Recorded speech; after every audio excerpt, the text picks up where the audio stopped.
জয় গুরু। একটি বিশেষ ঘোষণা, আগামীকাল আমাদের সাপ্তাহিক সৎসঙ্গ। এই একই লিঙ্কে ভোরবেলা নাম ধ্যানের পরে পরেই আমাদের সানাই দিয়ে আমাদের সাপ্তাহিক সৎসঙ্গ শুরু হবে। কালকে আমাদের সাপ্তাহিক সৎসঙ্গে ইষ্ট প্রসঙ্গ করবেন ডক্টর ধীরানন্দ বিশ্বাস দাদা, যিনি ডক্টর রেবতী মোহন বিশ্বাস দাদার ভাই। ডক্টর রেবতী মোহন বিশ্বাস দাদা, যিনি ঠাকুরের মানে একবারে কাছের মানুষ ছিলেন। তার জীবনের দয়ার কথাগুলো, তার জীবনের ঘটনাগুলো আমরা শুধু ধীরানন্দ বিশ্বাস দাদার কাছ থেকে শুনবো। আপনারা সবাই যুক্ত হবেন এবং সবাইকে, আরো আপনাদের বন্ধু বান্ধব সবাইকে যুক্ত করাবেন, যাতে তার অমূল্য কথাগুলো থেকে আমরা সবাই বঞ্চিত না হয়। তাই চেষ্টা করবেন সবাই লিঙ্কে যুক্ত তো হবেনই, আরো আরো এক একজন যদি 2-3 জন করে যুক্ত হন, তাহলে দেখবেন আমরা দাদা তো সবসময় আলোচনা করেন যে ধর্মদান হচ্ছে শ্রেষ্ঠ দান। সবাইকে যুক্ত করাতে পারলে কিন্তু নিজেরা যুক্ত হব, নিজেরা যুক্ত থেকে মুক্ত হব। জয়গুরু সবাইকে। সব দিন তো সব লিঙ্কে যান, একটা দিন এই লিঙ্কেই থাকবেন। সবার কাছে অনুরোধ, কালকে সবাই থাকবেন। জয়গুরু সবাইকে। এখন ইষ্ট প্রসঙ্গ করার জন্য আহ্বান জানাই শ্রদ্ধেয় প্রসাদ ব্যানার্জিকে। দাদা জয়গুরু। জয় গুরু মা, দাদা জয় গুরু। পরম প্রেমময় পরম দয়াল শ্রী শ্রী ঠাকুরের রাঙারাতুল চরণে এতক্ষণ যারা নাম অমৃত সুধা পান করলেন, তাদের মানব জীবন শ্রেষ্ঠ জীবনের একমাত্র উদ্দেশ্য ঈশ্বর প্রাপ্তি, তা যেন এই জীবনেই সফল হয়, এই কাতর প্রার্থনা। শ্রী শ্রী ঠাকুরের দীক্ষা গ্রহণ করে কি করে একটি মানুষ শান্ত হয়, শান্তি পায়, সমস্ত রিপুকে জয় করতে পারে এবং সিদ্ধি তার করায়ত্ত হয়, সেই ঘটনায় বলবো। আজকে আমরা জানি ভগবান শ্রীকৃষ্ণ যখন অর্জুনকে তার প্রকৃত রূপ দর্শন করালেন, তখন সে করজোরে প্রভুর কাছে বলছে পদতলে যে আমার মন বায়ু থেকেও বেশি চঞ্চল, আমি কি করে মনকে স্থির করব, তুমি বলে দাও নাথ। তখন ভগবান শ্রীকৃষ্ণ বলছেন, আমি জানি তোমার মন বায়ুর থেকেও বেশি চঞ্চল, তুমি অভ্যাস যোগে লেগে যাও। যে কথা ঠাকুর বলছেন, নামের অনল জালো, সব সময় অভ্যাস করো, ত্রিকুটে তার মূর্তি স্থাপন করো, সব সময় তাকে দর্শন করো, তার নাম করো, এই অভ্যাস করো।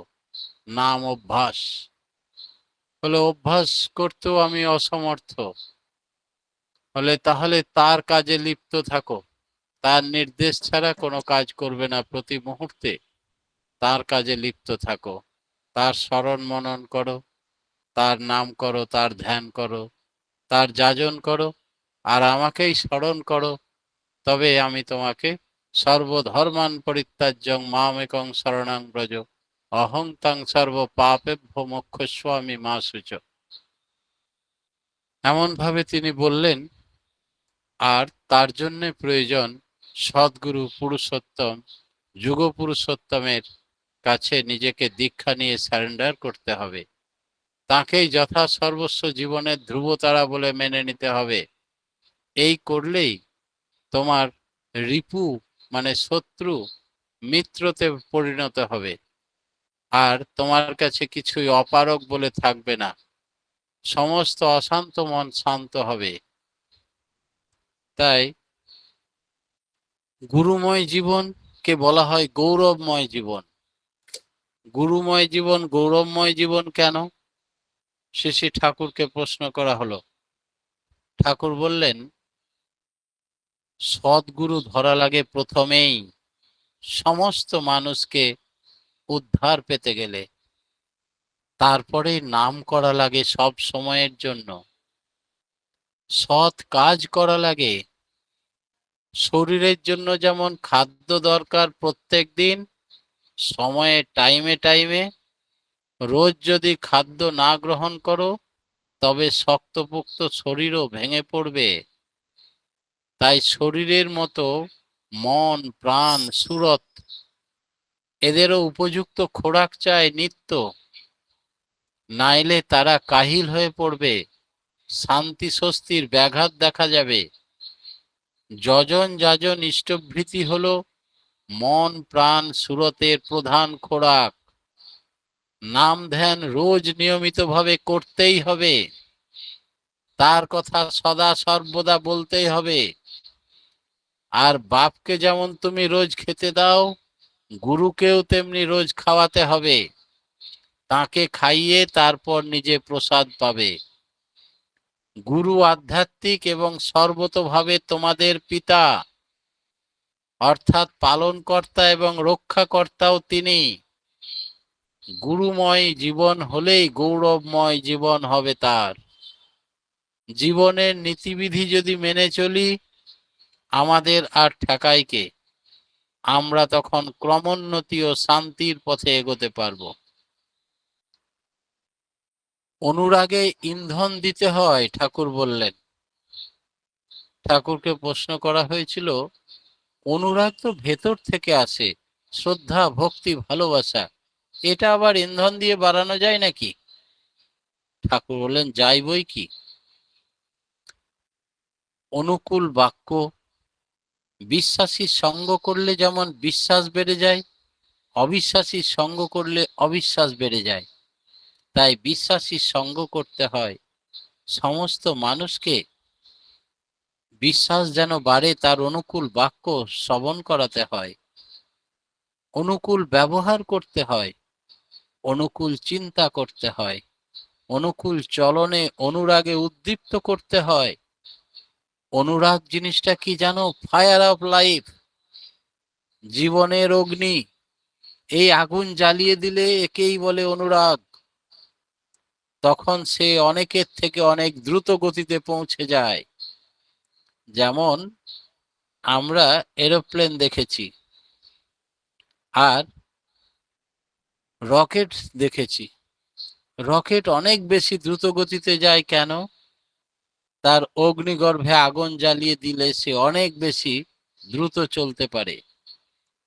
তাই আমাদের নামের অনল জ্বালো, যদি ভেতরে আমাদের আগুন লেগে থাকে সব সময় এবং অনুরাগ যদি আমাদের বেড়ে যায়, তবে আমরা খুব দ্রুত গতিতে রিচ করতে পারবো ইষ্ট সকাশে, ইষ্টের মনের মতো হয়ে উঠতে পারবো। এই জীবনে ঈশ্বর প্রাপ্তি হবে, বেশি সময় লাগবে না।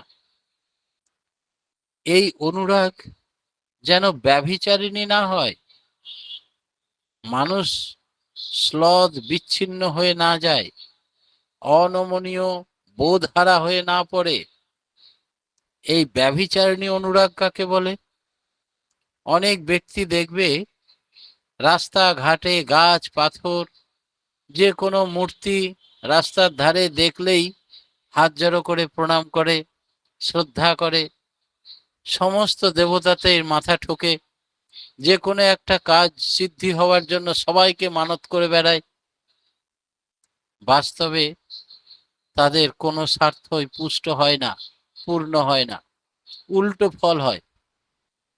কারণ একে অনুরক্তি ভক্তি, যে সবাইকে মানে সে কাউকেই মানে না, তার জীবন নিয়ন্ত্রিত নয়, তার কেন্দ্রে কেউ নেই, সে সবাইকে মানে, আর সে বৃত্তি প্রবৃত্তির অধীন। তাই সে বৃত্তি প্রবৃত্তিকে ইন্ধন যোগাচ্ছে। এককে যদি আমরা মানি, তার আদেশ নির্দেশ পরিপালন করতে বাধ্য হই।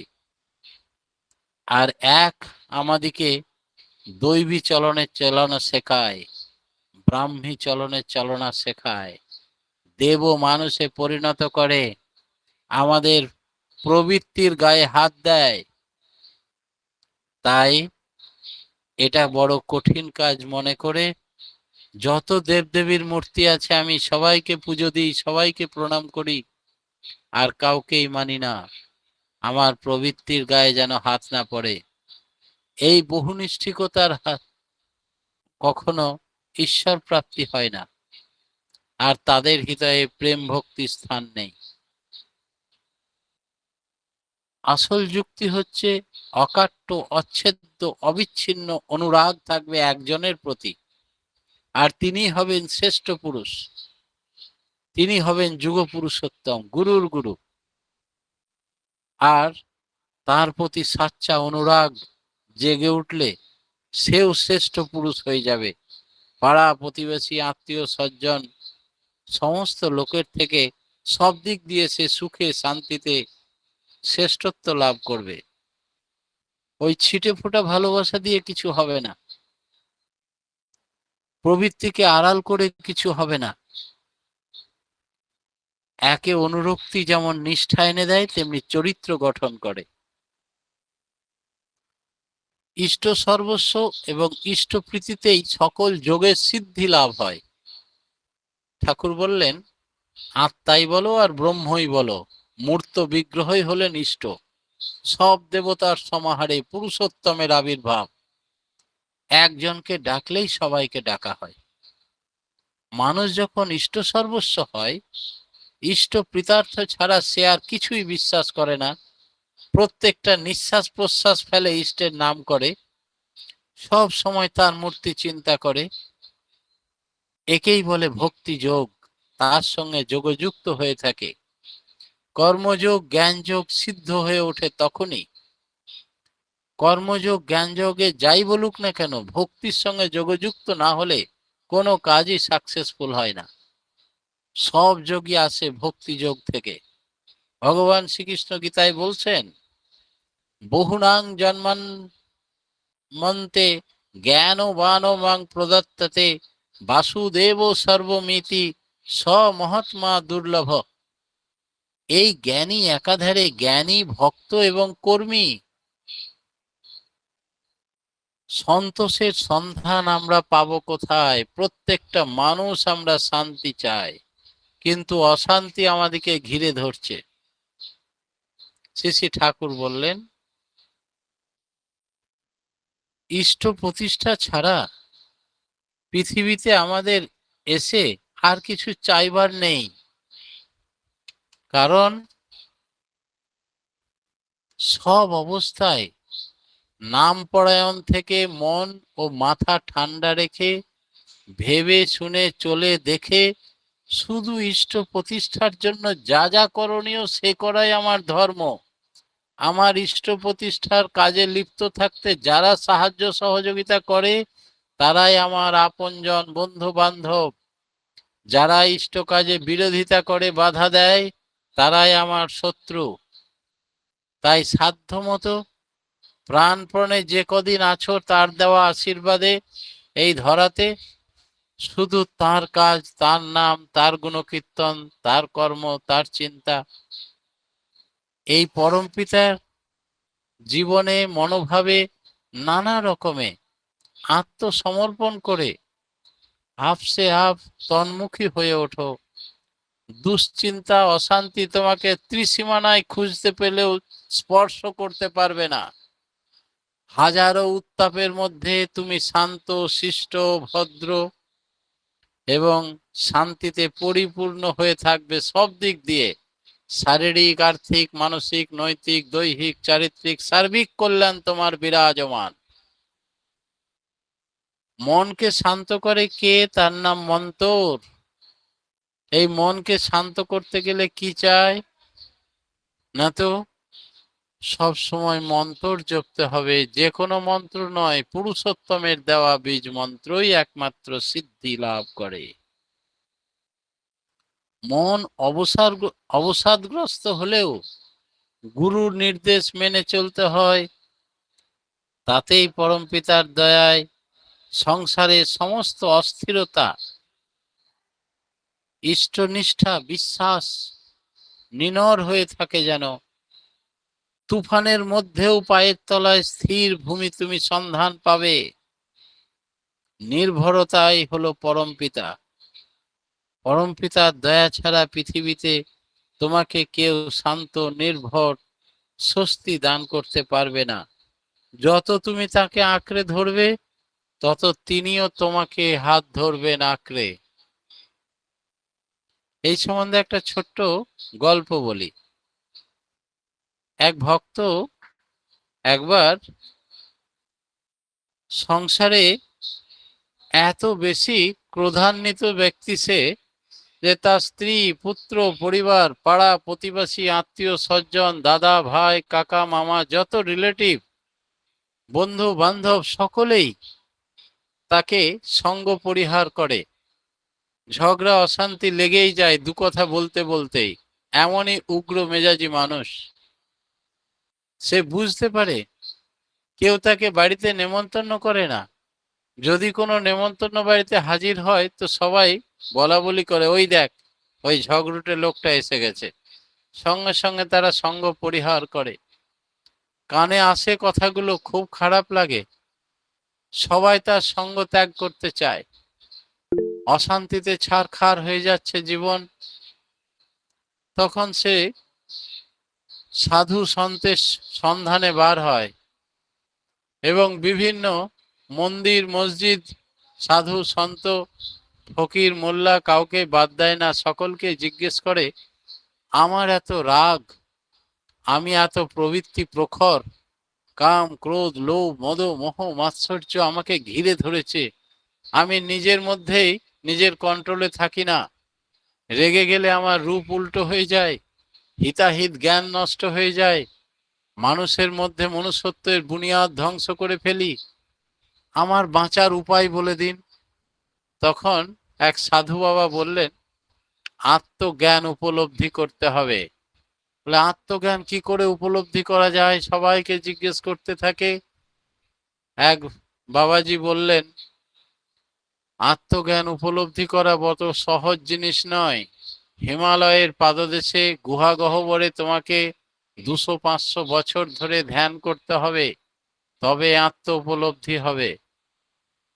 বললে, সে তো আমি বাঁচবই না 200-500 বছর, তাহলে কি করে আত্মজ্ঞান হবে? এই জীবনে কি হবে না? সে মনের দুঃখে ভোরবেলায় উঠে বাড়ি ছেড়ে পালিয়ে গেছিল আত্মজ্ঞান উপলব্ধির ভরসায়।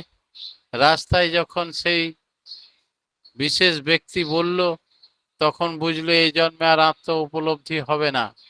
তার মানে আমার জীবনে শান্তিও হবে না, তার মানে অশান্তিতে আমি ছারখার হয়ে যাব, আমাকে কেউ দেখতে পারে না, ভালোবাসে না, এইটি আমার জীবন।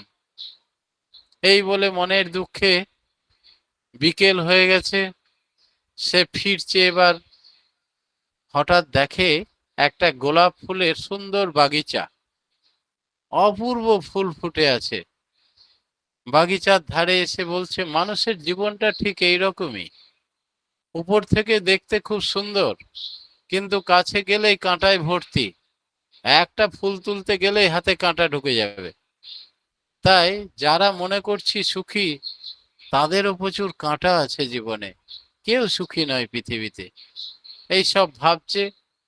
হঠাৎ এক বুদ্ধ সন্ন্যাসী পিছন থেকে এসে বলে যে, বিশ্বপিতা নিজেই চরম সুন্দর, তার সৃষ্টি পৃথিবীতে সবই সুন্দর, শুধু দৃষ্টির পার্থক্য, ভাবের অনুভবের পার্থক্য মাত্র। তুমি তোমার অনুভূতি বাড়িয়ে দাও, দেখো সব বিশ্রীতেও সুন্দর দেখবে।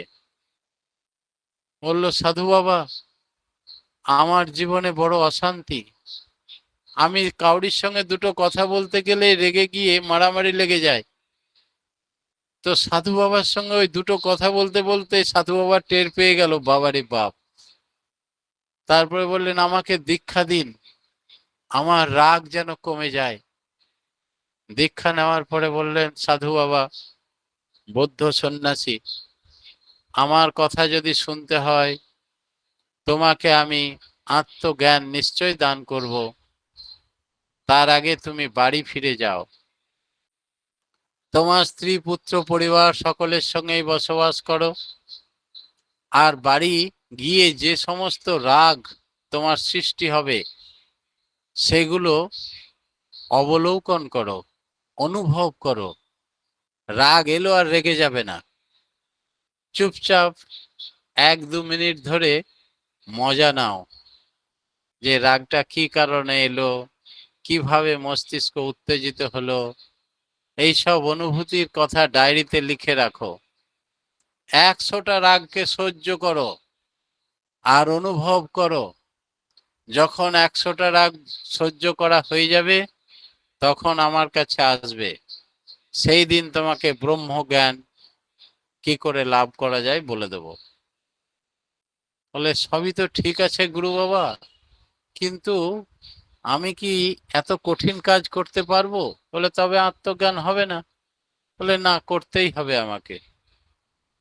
বাড়ি ফিরে গেল, মনে করলো সকাল থেকে বেরিয়েছি না বলে হারানো সম্পদকে ফিরে পাবে তার স্ত্রী, বড় আদর করবে, কিন্তু উল্টো হলো, অশ্লীল ভাষায় গালাগালি শুরু করলো। তখন তার ভীষণ ক্রোধ হলো, কিন্তু গুরু বাবার কথা মনে পড়লো, তুমি ক্রোধ হলেও তাকে অবলোকন করবে চুপচাপ মনে মনে, তুমি প্রকাশ করবে না, বহিঃপ্রকাশ না হয় কোনো অশালীন আচরণ করবে না, কোনো কথাই বলবে না, চুপচাপ সহ্য করবে। তাই সে চুপ করে থাকলো আর ডায়েরিতে লিখে রাখলো। এই করতে করতে 2টো 5টা 10টা করে রোজ ক্রোধের সৃষ্টি হয়, আর তিনি চুপ করে থাকেন। না, এই কথাটা বলাই দরকার আমার, খুব বার বেড়ে গেছে, আমাকে যা খুশি তাই বলছে, এই গুরুদেবের কথা শুনে আর চুপ থাকলে হবে না, আমি বরং গুরুদেবের পারমিশন নিয়ে আসি। বলে মাঝখানে একদিন চলে এলো গুরুদেবের কাছে, গুরুদেব আমাকে শুধু একদিন কিছু স্পষ্ট কথা বলার অধিকার দিন, যেগুলো খুব বলা দরকার, নাহলে খুব বেড়ে গেছে। গুরুদেব বললেন, তুমি তো অনেক স্পষ্ট কথা বলেছো এর আগে, তাতেও তো কিছু পরিবর্তন হয়নি, আবার তুমি স্পষ্ট কথা বলতে যাবে, তাহলে কিন্তু আত্মজ্ঞান হবে না। বলে ঠিক আছে, তাহলে বলবো না। শিষ্য আবার কষ্ট করে সহ্য করে। আস্তে আস্তে রাগ উত্তেজনা কমে আসতে থাকলো। দিনের মধ্যে হয়তো কোনোদিন একবার রাগ হয়েছে, কোনোদিন রাগই হয়নি। এই করতে করতে দিন অতিবাহিত হতে থাকলো। যখন খুব রাগের কথা কেউ বলে, তখন চুপচাপ থেকে থেকে এবার উত্তেজনা তো দূরের কথা, মৃদু মৃদু হাসি পায়, যে এরা জানে না দয়াময়, এরা তাই অকারণে আমাকে আঘাত দিয়ে কথা বলছে, যেন আমিও ওদের মতো উত্তেজিত হই।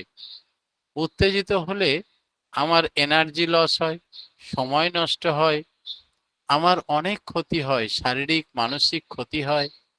তাই ওরা জানে না সেই ক্ষতির কথা, তাই উত্তেজিত কথা বলছে বলে মৃদু মৃদু হাসে আর সব সহ্য করে।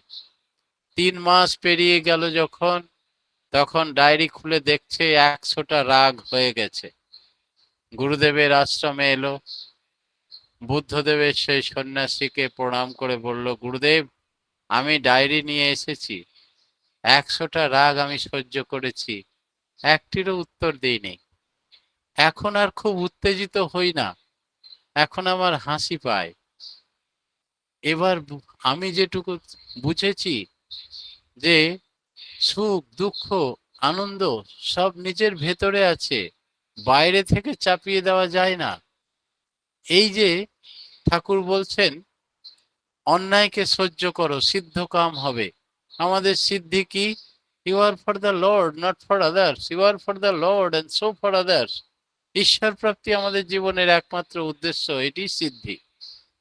আর মুখ বন্ধ করে সব সহ্য করো, শাস্তির ভার দণ্ডের ভার আপন হাতে নিতে যেও না, পরম পিতার উপরে ন্যস্ত করো, মঙ্গলের অধিকারী হবে।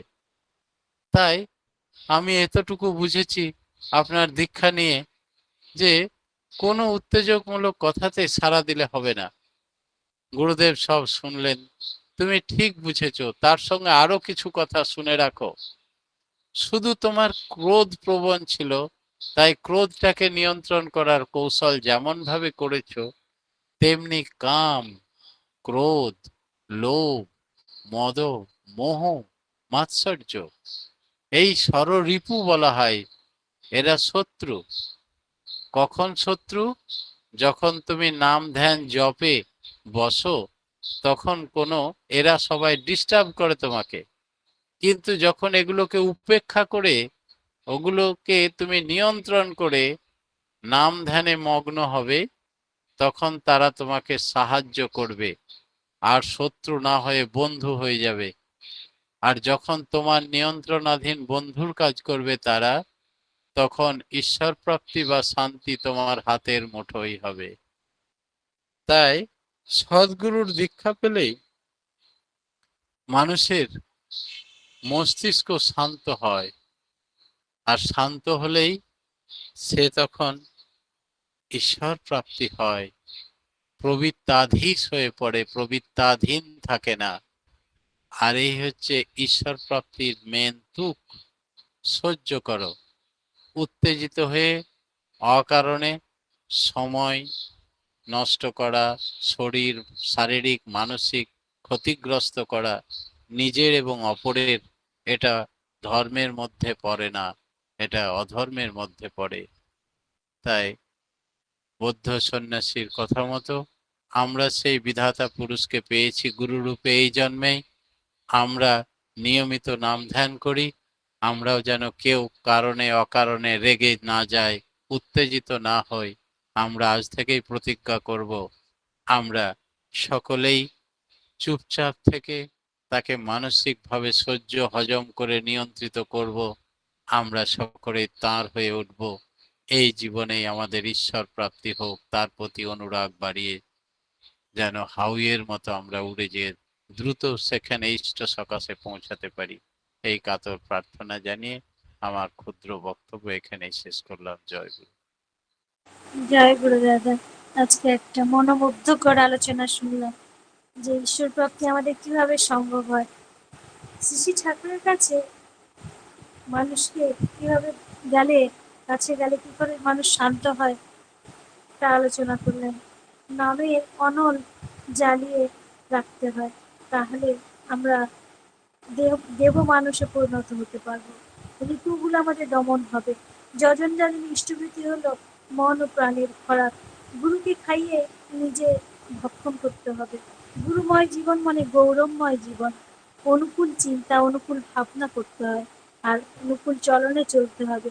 অনুরাগের সহিত নাম করতে হবে। অনুরাগ না হলে ব্যভিচারিণী ভক্তি দেখা যায়। বহু নৈষ্ঠিকের ঈশ্বর প্রাপ্তি হয় না। সব দেবতার সমাহারে পুরুষোত্তমের জন্ম হয়। কর্মযোগ, জ্ঞানযোগ যাই করি না কেন, ভক্তিযোগ না থাকলে কিছুই হবে না। তার চরণে পূর্ণ আত্মসমর্পণ করতে হবে। তিনি আমাদের তাহলে সার্বিক মঙ্গল করবেন। পুরুষোত্তমের বীজ মন্ত্রই আসল বীজ মন্ত্র। তাকে যত আঁকড়ে ধরবো, তিনিও আমাদের তেমনি করে আঁকড়ে ধরবেন। আত্মজ্ঞান উপলব্ধি না হলে কি শান্তি পাওয়া যায় না। যে সয় সে রয়। এই বিষয়ে একটা সুন্দর গল্প বললেন, যা আমাদের সমৃদ্ধ করলেন। ঈশ্বর প্রাপ্তি একমাত্র আমাদের একমাত্র উদ্দেশ্য, আর স্বরূপী নিয়ন্ত্রিত হয় নাম ধ্যান করলে। খুব সুন্দর আলোচনা দাদা, আমরা সমৃদ্ধ হলাম। পরম পিতার রাঙা রাতুল চরণে আপনার সার্বিক মঙ্গল প্রার্থনা করি। আপনি আপনার পরিবার, পারিপার্শ্বিক সবার সুদীর্ঘ নিরোগ ইষ্টোচ্ছল জীবন কামনা করি আমরা সবাই দয়ালে রাঙা রাতুল চরণে। জয় গুরু দাদা, ভালো থাকুন, সুস্থ থাকুন, এইভাবে আলোচনা করে আমাদের সমৃদ্ধ করুন। জয় গুরু।